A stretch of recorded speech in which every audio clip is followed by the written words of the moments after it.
Dr. Kelly, we particularly appreciate your comment because, like most Americans, I attribute about 20 points of IQ to the British accent. Additional IQ, that is, incremental IQ. My father, who grew up in Alexandria, used to say that the Pentagon was the only building in the world where you drive straight at it and it keeps getting further and further away. I feel like that's where fusion is. I've been hearing about fusion for 25 years. It keeps getting further and further away. A variation of Senator Hovind's question, Dr. Hsu, will it ever work? Is it real, or is this a WPA project for scientists? Thank you, Senator. This is the question that is always on the mind for fusion. But yes, I think the answer is yes. Dr. Kelly earlier explained why we think fusion will work. In fact, fusion does work. It's about getting it to a point where it can be economically attractive and competitive. I also want to say there was a quote to a Russian scientist that said, you know, when will fusion be ready? And he said, when society needs it. And I think we may be at a point where society needs fusion. Dr. Mumgard, talk to me about when.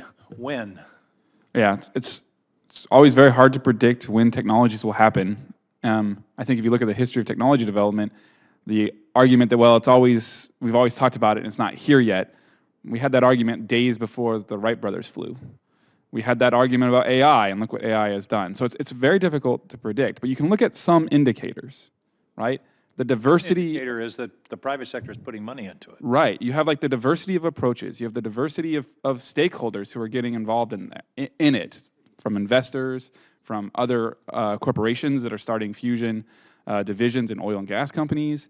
And so there's a lot of indicators that say that we're close. We haven't yet seen the flight, but we've seen like people gliding. We've seen people doing wind tunnel experiments, and it does feel like we're on the precipice of something. And we know that it can be made to work. We have experiments like JET and others, and also, of course, we look up the night. It's theoretically feasible. Theoretically feasible, done on Earth in specialized machines, not quite at the right performance, but getting close and improving historically faster than Moore's Law and within a factor of a few away. Well, and so it feels good. Let me go on the assumption that it is possible, and then the question is, how do we get there, and how do we get there as soon as possible? Dr. Luce, this strikes me as a world-saving technology. This isn't just a U.S. technology, and we're used to thinking, in fact, in this hearing, people have talked about a race. We're in a race, you know, with other countries. Shouldn't this be a straight-up international effort? I mean, I don't. If we have adequate non-fossil fuel energy in China, that's a good thing.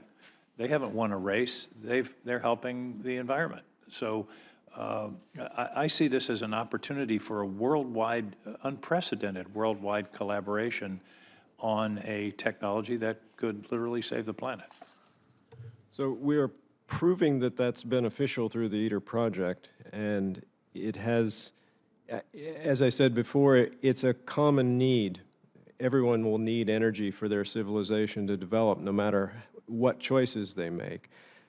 However, I think there has to be national investment too, to have energy security. I agree with that. I'm talking about the mechanics of carrying it out. I think everybody's got to be invested. But can it be a international collaboration as we work through this? I believe that's effective, but it is not, it's not complete. So yes, I've spent personally, I spent a lot of my career working internationally. I worked on 11 different fusion facilities, 9 of which were not in the U.S. So I've seen the benefits from this, and those benefits were brought back into the U.S. program, and now I'm with the ITER program, again, working internationally. We get the best of the best by collaborating.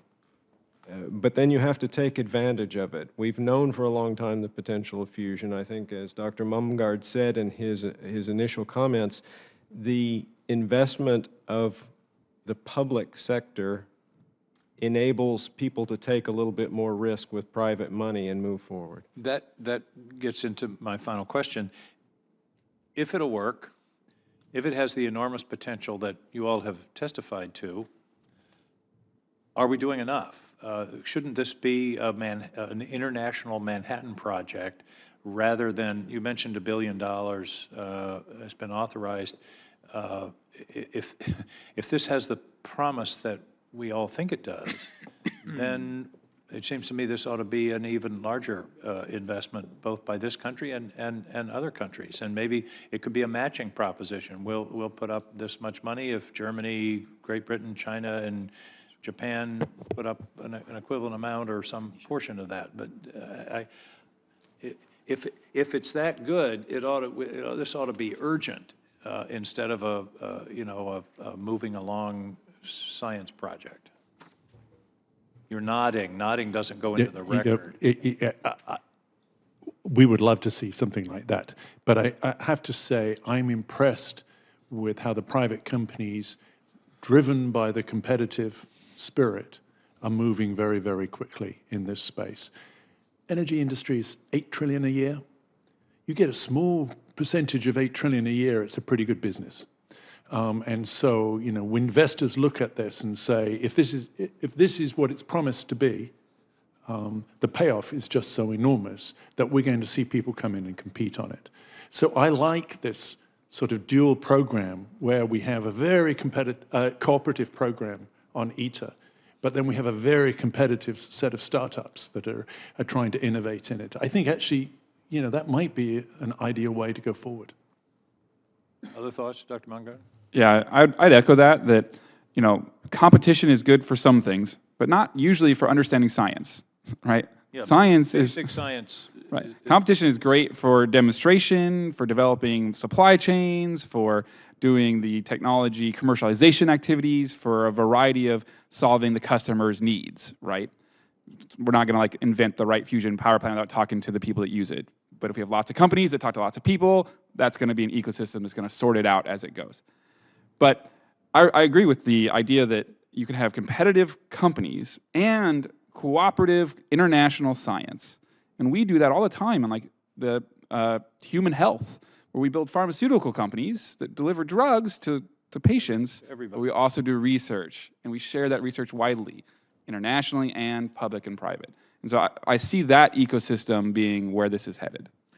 Final point, I just hope that if you all have further thoughts about what our response should be, what we could do to further this research, and whether it should be more money or directed in a different way, please let the committee know. We'd be very anxious to work with you on that. Thank you.